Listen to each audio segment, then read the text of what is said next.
para concluir esta mesa, Jimmy, era una tarea difícil de realizar. Es particularmente difícil esta mesa porque no quiero meter mi cuchara, es un tema que me apasiona también. Pero me parece que hay un planteamiento muy completo de los retos que enfrenta la conservación de los recursos genéticos y los sistemas productivos. El planteamiento inicial para abrir la mesa fue de que la intención de la conservación que venía para el caso de las especies silvestres desde el siglo XIX, pues de alguna manera se ha presentado también para lo que tiene que ver con los recursos genéticos, más que nada porque estamos hablando de creaciones humanas, no es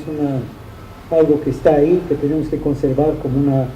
muestra de la creación, sino que es algo que hemos creado, que nos ha servido y que en buena medida necesitamos seguir utilizando. Entonces eso da una dimensión nueva a esta necesidad de la conservación.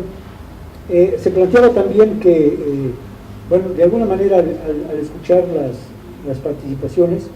me queda la idea de que pues, la conservación fue surgiendo como una preocupación a medida que las sociedades se iban desarrollando. Es decir, la diversidad genética que en su búsqueda de recursos la humanidad utilizó durante miles de años, pues paulatinamente se ha ido reduciendo porque las especies que han servido y que predominan actualmente en estas actividades productivas, pues tienen las características que la humanidad buscaba en estos recursos, es decir, las especies productivas,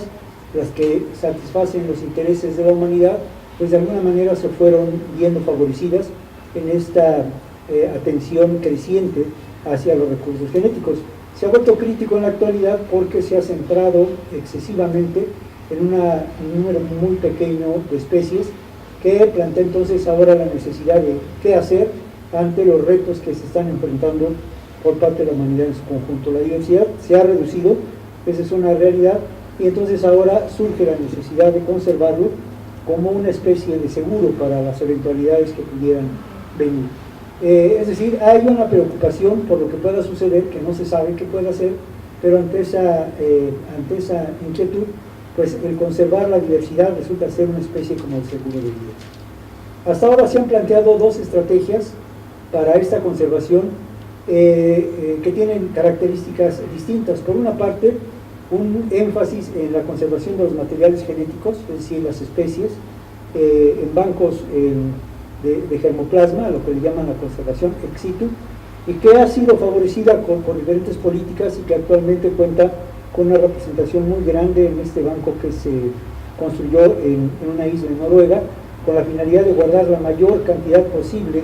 de esta diversidad genética representada en las especies y en sus variedades. Insisto en esta idea de que necesitamos tener como que cierta seguridad para los cambios que puedan venir. Pero se menciona que tiene sus limitantes esta estrategia que se ha seguido durante todos estos años. Una de las limitantes es que también se necesita guardar el conocimiento, es decir, cómo se usa, cómo se siembra, cómo se maneja, es algo que de alguna manera no se ha podido guardar en estos bancos ex situ, y entonces se plantea la necesidad de recurrir también a este otro tipo de información, este otro tipo de riqueza que va aparejada a la diversidad genética. Los bancos de proteínas, los bancos de germoplasma han tenido en este sentido también varias restricciones, no se puede guardar todo, no se cuenta con suficientes recursos públicos, hay ciertas restricciones al uso abierto de las semillas o del material que puede haber, y en fin, vistos como estas entidades de conservar materiales genéticos, pues tienen ciertas limitaciones. Y en ese sentido, bueno, surge el gran reto de cómo recuperar, cómo guardar, cómo conservar el otro componente de la actividad agrícola, que es el conocimiento de las tecnologías. Se planteaba que hay una serie de limitantes en la formación, que este énfasis en el material genético en las plantas y en los animales se transmite en la formación de los estudiantes y de los profesionistas, de manera que cuando llegan a interactuar a las comunidades no tienen las habilidades o las capacidades para rescatar lo que hay detrás del material genético que se está utilizando. Y esto plantea una primera interacción muy fuerte entre cultura, territorio y germoplasma. Es decir, no basta para garantizar la diversidad agrícola en guardar el germoplasma, sino que se requiere también identificar los componentes culturales, idiomáticos o territoriales, ambientales que están involucrados en esta producción. Y entonces esto plantea un escenario distinto a la necesidad de conservar esta diversidad. Hay que conservarla, se está perdiendo, no hay recursos suficientes y hay necesidad de modificar las formaciones de quienes se están interesando en esta preservación de materiales. Uno de los participantes nos planteó una escala distinta, complementaria a estas dos anteriores. Sí hay que conservar el germoplasma, sí hay que conservar el conocimiento, pero también hay que ver las condiciones en las cuales se realiza la producción. Y hay amenazas que se están dirigiendo hacia estas formas de producir. Estamos hablando del embate de las compañías en el afán de modernizar la agricultura, están transformando las prácticas culturales, la práctica tradicional, la práctica comunitaria, y están haciendo dependientes a los productores de los recursos que puedan llegar por parte de estas empresas. Entonces, la modernización de la agricultura es una amenaza a los sistemas de producción. El cambio climático está teniendo efectos también muy graves,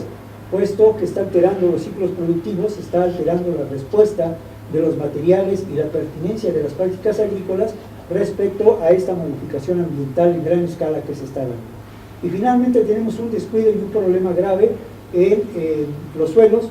en la manera en que se han utilizado y en la manera en que se siguen utilizando, de forma que tenemos que el componente básico para la agricultura tiene también severos problemas. Entonces el escenario se vuelve un poquito más complicado. Está en riesgo el germoplasma, el material genético, no se ha recuperado el conocimiento y las estrategias de producción, y tampoco las tecnologías que han servido para mantener esta diversidad están siendo adecuadamente atendidas. Entonces el problema no es tan sencillo de conservar como se había planteado. Se planteó también un componente que agrava de alguna manera esta situación preocupante de crisis, y es el hecho de los intereses de las instancias internacionales,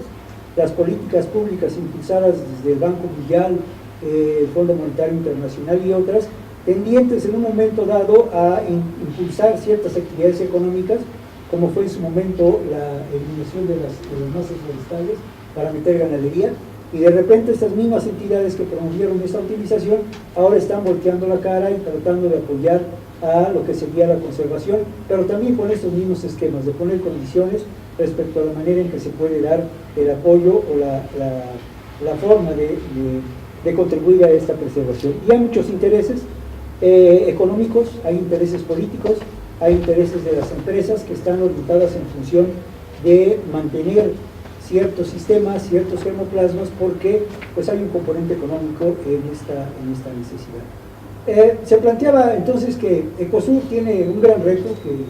sería pecar de optimistas plantear que podemos contribuir de una manera significativa en este desafío, pero que sí podemos hacer algún tipo de contribuciones relacionados con el problema de la conservación del germoplasma, de los sistemas agrícolas y de las formas de hacer agricultura que se dan en las comunidades rurales. En principio, bueno, se hablaba de que hay que continuar con las actividades que se tienen actualmente de generar el conocimiento y difundirlo, pero también se planteaba la necesidad de ir un poquito más allá y de buscar interactuar más fuertemente con los productores, de forma tal de involucrarlos en la toma de decisiones, de hacerlos conscientes, hacerlos partícipes de la necesidad de conservar y poder utilizar ese conocimiento y esos intereses para la conservación de los materiales que tienen en sus comunidades, puesto que aquí tenemos una serie de condiciones que es imposible reproducir en condiciones controladas sobre los bancos en sí. Es decir, se tiene que seguir dando esta interacción entre la gente y los recursos, entre la gente y el ambiente, porque es la única manera de mantener esta diversidad, que es una diversidad dinámica, de ninguna manera es algo estático, y es un componente que se requiere incorporar en las estrategias de trabajo que se buscan hacia las comunidades. Entonces, Ecosur tiene oportunidad, ha tenido la oportunidad de hacerlo, pero de alguna manera se ha retraído, y se requiere impulsar el acercamiento hacia estas realidades que actualmente están aquejando al entorno en donde se mueve Ecosur. Muchas gracias, Trini. Con esto terminamos esta mesa sobre la conservación de recursos genéticos, agrícolas y sistemas productivos. Le dejo la palabra a Lorena para invitarnos a las próximas mesas. Sí. Bueno, también agradecerles, y la próxima mesa es el siguiente Es el 12 de julio y vamos a tratar el tema de bienestar, vida digna y desarrollo. La que sigue es el 9 de agosto, cultura, interculturalidad y conservación, y el 12 de octubre trataremos de dar una síntesis de todo lo que se ha vertido en estas mesas de reflexión. Entonces anoten por ahí en su agenda, 12 de julio, bienestar, vida digna y desarrollo. Muchas gracias. Y un aplauso para todos.